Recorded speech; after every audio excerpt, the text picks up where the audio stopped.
Hi brothers, இந்த வீடியோவில் நம்ம என்ன பார்க்க போகிறோம் அப்படின்னா IPL 2026 match number 30 GT versus MI மேட்ச்க்கான மேட்ச் ப்ரிவியூ அனாலிசிஸ் தான் வந்து பார்க்க போகிறோம். வீடியோ ஸ்கிப் பண்ணாமல் பாருங்கள், ரொம்ப உங்களுக்கு யூஸ்ஃபுல்லாக இருக்கும். நிறைய டீட்டெயில்ஸ் இதில் இருக்குது, ஒர்க் அவுட் ஆகிட்டு இருக்குது. நிறைய விஷயங்களும் நான் நோட் பண்ண சொல்லுவேன், அதுவுமே வந்து உங்களுக்கு யூஸ்ஃபுல்லாக இருக்கும். ஸோ நம்ம சேனலை மறக்காம சப்ஸ்கிரைப் பண்ணிக்கோங்க, பக்கத்தில் இருக்க பெல் ஐக்கன் படி ஆள் கொடுத்து வச்சுக்கோங்க. அடுத்தடுத்து மேட்ச்க்கு நான் வீடியோஸ் போட்டேன்னா உங்களுக்கு ஈஸியாக நோட்டிஃபிகேஷன் வந்துடும், நீங்கள் ஈஸியாக பார்த்துக்க முடியும். டெலிகிராம்லேயும் மறக்காமல் ஜாயின் பண்ணிக்கோங்க. டிஸ்கிரிப்ஷனில் நம்மளுடைய அஃபிஷியல் டெலிகிராம் சேனலுக்கான லிங்க் கொடுத்துருக்கேன், கிளிக் பண்ணி ஜாயின் பண்ணி வச்சுக்கோங்க. நிறையா உங்களுக்கு யூஸ்ஃபுல்லான டீட்டெயில்ஸ் வந்து அடுத்தடுத்து நான் கொடுத்துட்டே இருப்பேன், ரொம்ப உபயோகமாக இருக்கும் உங்களுக்கு. ஸோ மறக்காமல் ஜாயின் பண்ணி வச்சுக்கோங்க. லிங்க் வந்து டிஸ்கிரிப்ஷனில் கொடுத்துருக்கேன். ஸோ வீடியோ ஒரு லைக் பண்ணிவிட்டு பாருங்கள். அந்த ஒரு லைக்குன்றது நம்ம வீடியோக்கு ரொம்ப யூஸ்ஃபுல்லாக இருக்கும். மற்றவங்களுக்கும் யூடியூப் வந்து ரெக்கமெண்டேஷன் பண்ணணும். ஸோ ஒரு லைக்கை போட்டுருங்க. அப்புறம் வீடியோக்குள்ளே போயிடலாம். வெல்கம் டு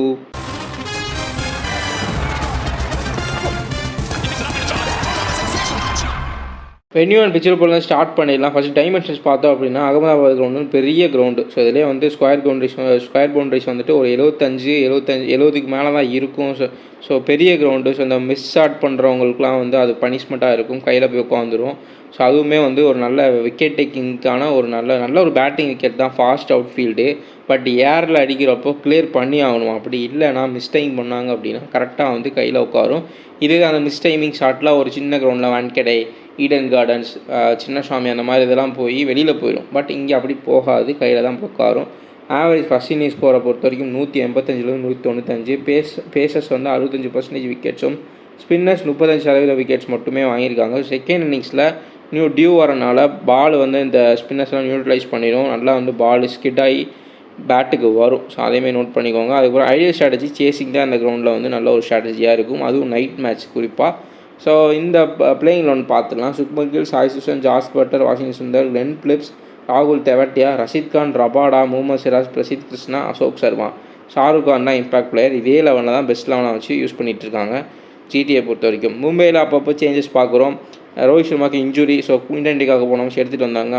சூப்பரான ஒரு கம்பேக் பண்ணார், 100 அடித்தார். ரைன்ரிக் ரிட்டன் போன match flop. Suryakumar Yadav form out, நமந்தின மேலே வந்து ப்ரொமோட் பண்ணாங்க நல்லாவே. அவர் வந்து எல்லா மேட்ச்லேயும் ஓரளவுக்கு டீசெண்டாக ஆடுறாரு.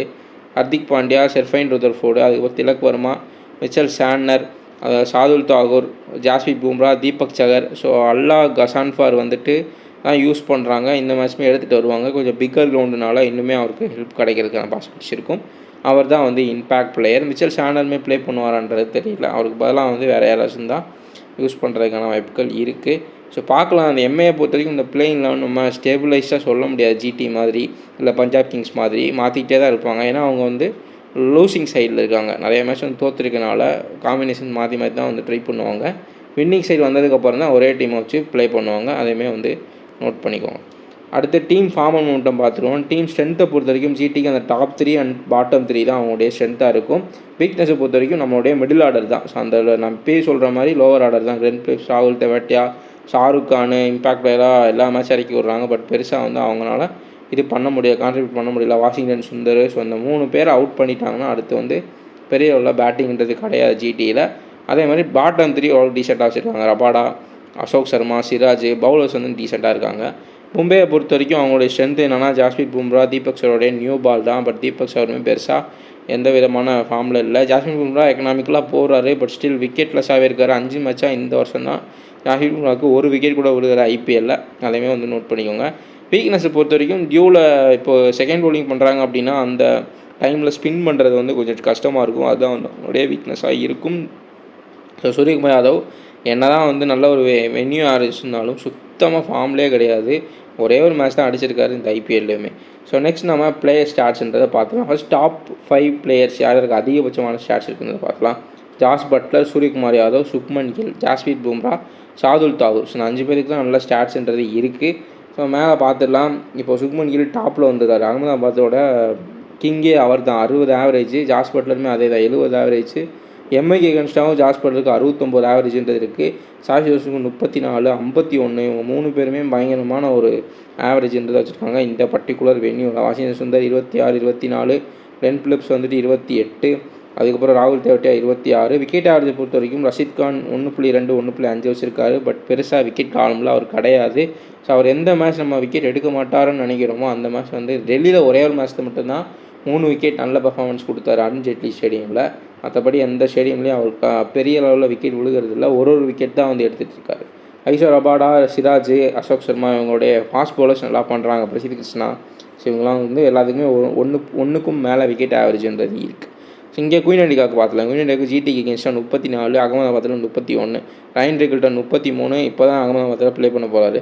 சூரியகுமார் யாதவ் 56, 31 நல்ல ஆவரேஜ் இருக்குது. நல்ல ஒரு பேட்டிங் விக்கெட்டும் கூட பார்க்கலாம். இதை யூஸ் பண்ணிக்கிறாரா என்னன்னு தெரியல. பட் சுத்தமாக ஃபார்ம்லே கிடையாது. இந்த பக்கம் வேறு பவுலிங் நல்ல விக்கெட் டேக்கிங் பவுலர்ஸாகவே இருக்காங்க. ரபாடா, ஒரு பிரசித் கிருஷ்ணா, அசோக் சர்மாவே ஒரு நியூ பவுலராகவே இருந்தாலும் நல்லா ஸ்பீடு வேரியேஷன்ஸில் நல்லா போடுறாரு. ஸோ அதனால் நல்லா ஒரு இம்பேக்ட்ஃபுல்லாக இருக்காங்க. நமந்தீர் 26, 24, அதுக்கப்புறம் ஹர்திக் பாண்டியா 28, 30. அவருக்கு இந்த கிரவுண்டை பற்றி கொஞ்சம் தெரியும். அதே மாதிரி ஹர்திக் பாண்டியா இந்த மேட்ச் அது பெர்ஃபார்ம் பண்ணுறதுக்கான சான்சஸ் ரொம்ப ஹை. ஏன்னா அவர் வந்து ஜிடிக்கு கேப்டனாக இருக்கப்போ ஃபஸ்ட் சீசன்லேயே வந்துட்டு உங்களுக்கு ட்ராஃபி அடிச்சு கொடுத்துருக்காரு.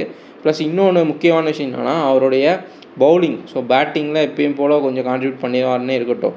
பட் பவுலிங்கில் அவருடைய வேரியேஷன்ஸ், ஸ்லோவர் பவுன்சரு, அதுக்கப்புறம் ஒயிட் கட்டர்ஸ் இந்த மாதிரிலாம் போடுறப்ப மிஸ்டைம் ஆச்சுன்னா கடையில் வெளியே போய் விழுந்துடும். 6 அடிச்சு ஒரு மிஸ்டைம் ஆனாலுமே வெளியில் போய் விழுந்துடும். பட் இங்கே வந்து போய் கையில் தான் விழுகும். ஸோ அதனால் ஹர்திக் பாண்டியா விக்கெட் டேக்கிங் இது வந்து இந்த கிரவுண்டில் அதிகமாகவே இருக்கும். ஸோ அதனால் நோட் பண்ணிங்க. ஏன்னா அவர் எப்படினாலும் 3-4 ஓவரு ப்ளஸ் டெத்து ஓவர்லேயும் வந்து ஓவர்ன்றது போட்டுறாரு. மிடில் ஒரு ஓவரு, பவர் பிளேயில் ஒரு ஓவரு, டெத்தில் ஒரு ஓவர் போட்டுறாரு. ஸோ விக்கெட் லெஸ்ஸாக போகிறதுக்கான பாசிபிலிட்டி இந்த மேட்ச்சில் கண்டிப்பாக வந்து ரொம்ப கம்மி. அட்லீஸ்ட் 2 விக்கெட் எடுக்கிறதுக்கான வாய்ப்புகள் இருக்கும். So Sherfane Rutherford 20, 21, Tilak Varma 22, 29, Mitchell Santner வந்து 1.2, 1.3, சாதுல் தாகூர் நல்ல ஒரு விக்கெட் அரைச்சிருக்காரு இந்த வென்யூவில் 1.6, 1.4. அதுவுமே அவருக்கு ஏன் அப்படி இருக்குது அப்படின்னு சொல்லிட்டு அவர் ஏற்கனவே வந்து ஒரு கோல்டன் ஆமாம் சார் ஒரு விக்கெட் நேக்குன்றது அவருக்கு இருக்குது. இந்த வென்யூவுமே பெரிய வென்யூனால அவர் வந்து இந்த வேரியேஷன்ஸ் அதிகமாக போடக்கூடிய ஒரு பவுலர் தான் சாதுல் தாகூர். ஸ்லோவர் ரன்ஸ் அதிகமாக போடுவார், ஸ்லோவர் பவுன்சர் போடுவார், ஸோ நக்கிள் பால் போடுவார். ஸோ இந்த மாதிரி போடுறப்ப கண்டிப்பாக விக்கெட் டேக்கிங் இது வந்து இந்த கிரவுண்டில் அதிகமாகவே இருக்கும். அதனால தான் அவருடைய விக்கெட் டேக்கிங் ஸ்டாட்ஸுமே அதிகமாக இருக்குது இந்த பர்டிகுலர் வென்யூவில். ஜாஸ்பிரித் பும்ரா 1.3 வச்சுருக்காரு. தீபக் ஷாருக்குமே அதே மாதிரி தான் இருக்குது. அல்லா ஹசன் ஃபார் இந்த மேட்ச் வந்து டெபியூட். ஸோ அதுதான் வந்து ஸ்டாட்ஸு பார்த்து நோட் பண்ணி வச்சு யூஸ் பண்ணிக்கோங்க. ஸோ நெக்ஸ்ட் நம்ம பவுலர் இம்பேக்ட் அனாலிசிஸ் பார்த்துடலாம். ரஷீத் கான் இந்த மேட்ச் வந்து கொஞ்சம் இம்பாக்டாக இருக்கிறதுக்கான வாய்ப்புகள் இருக்குது. ஸோ ஃபஸ்ட் பவுலிங் போட்டாங்கன்னா கொஞ்சம் இன்னுமே பெட்டராக இருக்கும். பட் இதில் என்ன பிரச்சனையாக இருக்குது அப்படின்னா போன மேட்ச்சுமே இதே கிரவுண்டில் தான் ப்ளே பண்ணாங்க. பட் ரஷீத் கான் ஸ்பின்னர் வந்தாலும் ஈஸியாக ஓட்டிடுறாங்க. இப்போலாம் பெருசாக வந்து விக்கெட் விழுது. இப்போ லாஸ்ட்டு ஈடன் கார்டன்ஸில் ஒரு லோ ஸ்கோரிங் கேம் பார்த்தோம். மதியம் மேட்ச்சு பிச் ரிப்போர்ட்டை பொறுத்த வரைக்கும் பேட்டிங் பிச்சுன்னு தான் சொன்னாங்க. ஆனால் வந்து ஸ்பின்னிங் நல்லா எடுத்துச்சு. வருண் சக்கரவர்த்தி வந்து ஃபார்முக்கு வந்திருக்காரு திரும்ப. சுனில் நிறைய நல்லா பண்ணார். அந்த பக்கம் பார்த்தீங்கன்னா ஜடேஜா 2 விக்கெட்டு. ஸோ ஸ்பின்னர்ஸ் வந்து இப்போ நல்லா பண்ண முடிஞ்சது. பட் நல்ல ஒரு பேட்டிங் விக்கெட் அப்படின்றப்ப ஈஸியாக ஸ்பின்னர்ஸை ஓட்டிடுறாங்க. பெரிய ரோவில் விக்கெட்டுன்றது விழுக மாட்டேங்குது. அதுதான் பிரச்சனையாகவே இருக்குது. இப்போ டெத்தில் டேக் ஆன் பண்ணுறாங்கன்னா டெத்தில் வந்து உங்களுக்கு ஃபாஸ்ட் பவுலர்ஸ் தான் போடுவாங்க. ஸோ அப்போ வேரியேஷன்ஸ் போட்டு விக்கெட் எடுக்கலாம். பவர் பிளேலையும் அதே மாதிரி பண்ணுறாங்க. மிடில் ஓவர்ஸில் கூட ஒரு ஃபாஸ்ட் பவுலர் வந்து வேரியேஷன்ஸ் போட்டால் விக்கெட்டுன்னு விழுகிறதை தவிர்த்து ஒன்று ஸ்பின்னர்ஸை தூக்கி கரெக்டாக வெளியில் அடிச்சிடுறாங்க பேட்டிங் பிச்சில். அப்படி இல்லாட்டி வந்து ரொட்டேட் பண்ணியே ஓட்டிடுறாங்க. அதுதான் வந்து பெரிய பிரச்சனையாக இருக்குது. ஸோ அதை வந்து நோட் பண்ணிக்கோங்க. ஸோ மிடில் ஓவர்ஸில் ரஷீத் கானுக்கு இவங்க ஸ்பின் சோக் ஆகிறதுக்கான பாசிபிலிட்டி இருக்குது. ஸோ அவரோட இம்பேக்ட் லெவல் இருக்கும். இங்கே ஜாஸ்பிரித் பும்ரா, தீபக் சஹர் அவங்களுடைய நியூ பால் வந்து கொஞ்சம் சூப்பராக இருக்கிறதுக்கான வாய்ப்புகள் இருக்குது. இம்பேக்ட் லெவல் கிரிட்டிக்கலாக இருக்கும். கொஞ்சம் டிவியேட் ஆச்சு அப்படின்னா கண்டிப்பாக போன மேட்ச் பார்த்தீங்கன்னா சிராஜ் வந்து ஒரு விக்கெட் எடுத்தார். ரபாடாவும் ஏர்லீரா கேகேஆர் எடுத்தாங்க நிறையா. ஸோ அதனால் வந்துட்டு இம்பேக்டாக இருக்கும். பட் ஆப்போசிட்டாக ப்ளே பண்ணுறது பார்த்தீங்கன்னா உங்களுக்கு சாய் சுதர்சனும் சுக்மன் கில்லும். ஸோ அவங்க வந்து இந்த வென்யூவில் பயங்கரமான ஸ்டாட்ஸ் வச்சுருக்காங்க. பெரிய லெவலில் ஃப்ளாப் ஆகக்கூடிய ஒரு ஹிட் ஆர் ஃப்ளாப் பிளேயர்ஸ் கிடையாது. சுக்மன் கில்லாக இருக்கட்டும், சாய் சுதர்சனாக இருக்கட்டும், ஸோ ஜாஸ் பட்லர் மட்டும்தான் இவங்களை தவிர்த்து ஒரு நல்ல ஹிட்டிங் அதிகமாக ஒரு மேக்ஸு வச்சுருக்கக்கூடிய ஒரு player. But Shubman Gill, Sai Sudharsan, Jos Buttler முதற்கொண்டு எல்லாமே வந்து ஒரு ஆர்த்தடாக்ஸான பிளேயர்ஸ் தான். ஜாஸ் பட்லர் கூட 2ஆம் பட்சம் தான். சாய் சுதர்சன், சுக்மன் கில் ஓப்பனிங் வரக்கூடிய 2 பேருமே நல்ல ஆர்த்தடாக்ஸ் பிளேயர்ஸு. ஸோ பெருசாக அவுட் ஆகிறதுக்கான பாசிபிலிட்டி இல்லை. ஸோ நல்ல ஸ்விங் ஆச்சு டிவேட் ஆச்சு அப்படின்னா மட்டும்தான் அவுட் ஆகிறதுக்கான பாசிபிலிட்டி இருக்குது. ஸோ நெக்ஸ்ட் நம்ம என்ன பார்க்குறோம் அப்படின்னா ஹெட் டு ஹெட் பார்த்துருவோம். அட்வான்டேஜ் டேரெக்டாக ஜிடி தான். காரணம் அவங்களுடைய ஹோம் கிரவுண்டில் ப்ளே பண்ணுறாங்க. இப்போ எம்ஐ வந்து பெருசாக ஃபார்மில் கிடையாது. அவங்க தான் நல்லா ஃபார்மில் இருக்காங்க. மேலே இருக்கக்கூடிய 3 பேர்த்துக்குமே இந்த வெனியூலும் சரி எம்ஐக்கு எகென்ஸ்டாகவும் நல்ல ஆவரேஜ் இருக்குது. 50க்கு மேலே ஆவரேஜ்ன்றது வச்சுருக்காங்க. ஸோ அதனால் வந்து ஃபுல் அண்ட் ஃபுல் அட்வான்டேஜ் வந்து சீட்டிங்கிறது தான் இருக்குது. ஸோ மேத்தமெட்டிக்கல் டாமினன்ஸ் எல்லாமே நம்பர்ஸ் தான். ஸோ மேட்சப் மேட்ரிக்ஸை பொறுத்த வரைக்கும் உங்களுக்கு இந்த பக்கம் ஓப்பனர்ஸ்க்கும் ஒரு குயின் இண்டிகாவுக்கு ரயன் ரிக்கில்டனு, இந்த பக்கம் ரபாடா, சிராஜ் 2 பேர்த்துக்கும் யாருக்கு அட்வான்டேஜ் இருக்குன்னு பார்த்தீங்கன்னா ஜிடிக்கு தான். ஸோ கண்டிப்பாக வந்து டிவியேட் ஆச்சு ஏதாச்சும் ஆச்சுன்னா டாப் ஏஜ் வாங்குறதுக்கான வாய்ப்புகள் இருக்கும். ஏன்னா வான்கடையை பொறுத்த வரைக்கும் நல்ல ஒரு குட்டி கிரவுண்டு, சூப்பர்பான ஒரு பேட்டிங் விக்கெட்டு, மிஸ்ஹிட் ஆனாலும் வெளியில் போய் விழுந்துடும். பட் ஜிடி கிரவுண்ட் அப்படி கிடையாது. டாப் ஏஜ் ஆச்சுன்னா கையில் பிடிச்சி போட்டுருவாங்க. அது வந்து ஒரு இந்த கிரவுண்டுக்கு பவுலர்ஸ்க்கு கொஞ்சம் ப்ளஸ் பாயிண்ட்டாக இருக்கும் அந்த டைமென்ஷன்ஸை பொறுத்த வரைக்கும். அதுக்கப்புறம் எம்ஐ ஸ்பின் ஹிட்டர்ஸ் ஒரு சூரியகுமாராக இருக்கட்டும், இல்லை திலக் வர்மாவாக இருக்கட்டும், ரஷீத் கானை ஈஸியாக அந்த இதில் வருது பார்த்தீங்கன்னா, கொஞ்சம் ஸ்பின் நல்லா ஆடக்கூடிய பிளேயர்ஸ் வந்து கண்டிப்பாக ஸ்பின்னர்ஸை ஓட்டி தள்ளிடுவாங்க நல்ல ஒரு பேட்டிங் விக்கெட்டில். ஸோ ரஷீத் கானுக்கு இதில் டிஸ்அட்வான்டேஜ் தான். ஸோ ஸ்கை, திலக் வர்மா இந்த மாதிரி பேட்டர்ஸ் அட்வான்டேஜ்னால இதில் எம்ஐக்கு தான் வந்து அட்வான்டேஜ். ஸோ நீங்கள் ப்ராபப்ளி எல்லாமே பேசஸை நம்பி போகிறது பெட்டராக இருக்கும்னு நினைக்கிறேன் இந்த வென்யூவில். இந்த சீசனுமே அப்படி தான் வந்து போயிருக்கு. ஸோ பேட்டர் மேட்ச் அப்படின்றத பார்த்துலாம். சுக்மன் கில் வர்சஸ் தீபக் சகர், இதுலேயுமே அட்வான்டேஜ் கில்லுக்கு தான். நல்ல ஆவரேஜ் இருக்குது, பெரிய உள்ள ஃப்ளாப் ரேட்டு கம்மியாக வச்சுருக்காரு. இந்த சீசன்லேயுமே சூப்பராக கன்சிஸ்டண்ட்டாக எல்லா மேட்ச்சுமே வந்து ஆடிட்டு இருக்காரு. ஸோ அதனால் வந்துட்டு அவர் தான் அட்வான்டேஜ்ன்றது இருக்குது. ப்ளஸ் இந்த வென்யூலேயும் அவர் தான் வந்து king. So Hardik Pandya versus Kagiso Rabada டெத்தில். ஸோ இதில் வந்து யார் வேணால் வின் பண்ணுறதுக்கான வாய்ப்புகள் இருக்குது. ஸோ இதில் அட்வான்டேஜ்ன்றது நம்ம சொல்ல முடியாது. ஏன்னா இவருக்குமே இந்த கிரவுண்டை பற்றி எல்லாமே தெரியும். ஒரு நல்ல எக்ஸ்பிரஸ் பேஸ். பட் என்ன ஒரு மைனஸ் அப்படின்னா, இந்த பர்டிகுலர் சீசனில் ரபாடா விக்கெட்ஸ் எடுத்திருக்காரு. அது ஃபியூர் மேட்சஸில் தான் நல்ல ஒரு ஹை கிளாஸ் பர்ஃபார்மன்ஸ் பண்ணியிருக்காரு. பட் எக்கனாமிக்கலாக பார்த்தீங்கன்னா அதிக ரன்கள் கொடுத்துருக்காரு. ஸோ அதை வந்து ஹர்திக் பாண்டியா யூஸ் பண்ணிக்கிறதுக்கான பாசிபிலிட்டிஸ் இருக்குது, நிறையவே இருக்குது. ஸோ டெத்தில் ஹர்திக் பாண்டியா ஹிட் பண்ணுறதுக்கான பாசிபிலிட்டி இருக்குது. So I go with Hardik Pandya இந்த பேட்டர் மேட்ச் அப்பில். ஸோ நெக்ஸ்ட் நம்ம கீ பேட்டர்ஸ்ன்றதை பார்த்துலாம். கீ பேட்டர்ஸில் பொறுத்த வரைக்கும் உங்களுக்கு Jos Buttler versus Bumrah. So இதில் வந்து ஜாஸ் பட்லர் வந்துட்டு 10 மேட்ச்சில் 2 டைம் அவுட் ஆகிருக்காரு, 69 ரன் அடிச்சிருக்காரு 73 பால்ஸில். So 94 strike rate. ஸோ பும்ராக்கு எகென்ஸ்டாக ஜாஸ் பட்லரோட ஸ்ட்ரைக் ரேட் ரொம்ப கம்மியாக இருக்குது. ஸோ அவர் வந்து டிஃபென்ஸ் தான் ஆடி இருக்காரு ஜாஸ்பின் பும்ராக்கு எகென்ஸ்டாக யாக்கர்ஸு பவுன்சர்ஸ்க்கெலாம். ஸோ டேரெக்டாக அட்வான்டேஜ் வந்து பும்ராக்கு தான்ன்றது இருக்குது. So as per numbers. So battle 2 பொறுத்த வரைக்கும் உங்களுக்கு சூரியகுமார் யாதவ் வர்சஸ் ரஷீத் கான். ஸோ ரஷீத் கான் கிட்ட இது வரைக்கும் அவுட் ஆனதே கிடையாது, 108 ரன் அடிச்சிருக்காரு சூரியகுமார் யாதவ். ஸோ அந்த ஸ்பின்னுக்கு அவர் நல்லா ஆடக்கூடிய ஒரு பிளேயர் தான். பட் ஃபாஸ்ட் பாலர்ஸ் அவங்க வர ஈஸியாக எடுக்கிறாங்க. குறிப்பாக நான் எல்லா வீடியோலையும் சொல்கிறது தான். ஸோ வேறு மாதிரி அவுட் ஆகலை அப்படின்னா அவர் எந்த மாதிரி அவுட் ஆகுனா, அவருடைய ஃபேவரட் ஷாட் ஆடி, அதாவது அந்த ஃபைன் லெக் பக்கம் ஒரு ஆளை நிப்பாட்டிடுவாங்க, அவர் அங்கே தான் அடிப்பாருன்னு சொல்லிட்டு அங்கே அடிக்கிற மாதிரியே ஒரு போடுறாங்க. சின்ன கிரவுண்ட்னா அதை தாண்டி பவர் கொடுத்தா வெளியில் போகிறதுக்கான வாய்ப்புகள் இருக்கும். பட் இந்த மாதிரி பர்டிகுலர் வெனியூ பெரிய கிரவுண்ட்ஸ்லாம் கரெக்டாக கையில் போய் உட்காந்துரும். அது வந்து ஒரு பெரிய மைனஸாக இருக்கும். பட் ஸ்பின் இந்த பேட்டரில் பார்க்குறப்ப அட்வான்டேஜ் வந்து கண்டிப்பாக ஸ்கைக்கலாம். ஸோ கீழே வந்து Quinton de Kock versus Mohammed Siraj. இந்த பேட்டில் வந்து எதிர்பார்த்துருக்க மாட்டீங்க. பட் 6 இன்னிங்ஸில் 2 டைம் வந்து அவுட் எடுத்திருக்காரு குயின்டன் டிகாக்கை சிராஜ். ஸோ கண்டிப்பாக வந்து இந்த மேட்ச் பர்டிகுலர் மேட்ச் ஸ்ட்ரைக் பண்ணுறதுக்கான வாய்ப்புகள் அதிகம். ஆவரேஜ் வெறும் 11 தான் வந்து வச்சுருக்காரு குயின்டன் டிகாக். சிராஜ் எகென்ஸ்டாக 21 பாலுக்கு 23 ரன் தான் வந்து அடிச்சிருக்காரு சிராஜை. ஸோ டேரக்ட் அட்வான்டேஜ் சிராஜுக்கு தான். ஸோ இதெல்லாம் பார்த்து சூப்பராக வந்து யூஸ் பண்ணிக்குவாங்க. கண்டிப்பாக ஒர்க் அவுட் ஆகும். அவங்களுமே இதெல்லாம் பார்த்துட்டு மேட்சப்ஸ் பார்த்துட்டு தான் வந்து ஒரு பேட்டர் வரப்போ அவங்கள கொண்டு வருவாங்க. இன்றைக்கெலாம் எல்எஸ்ஜியில் பார்த்தீங்க அப்படின்னா ஹர்ஷதீப், நம்ம அதை வீடியோலேயே நான் சொல்லியிருந்தேன். ஸோ ஏடின் மார்க்கம் வந்து ஹர்ஷதீப் 7 டைம் கிட்டத்தட்ட அவுட் பண்ணியிருக்காரு வெறும் ஒரு 15-16 இன்னிங்ஸில்.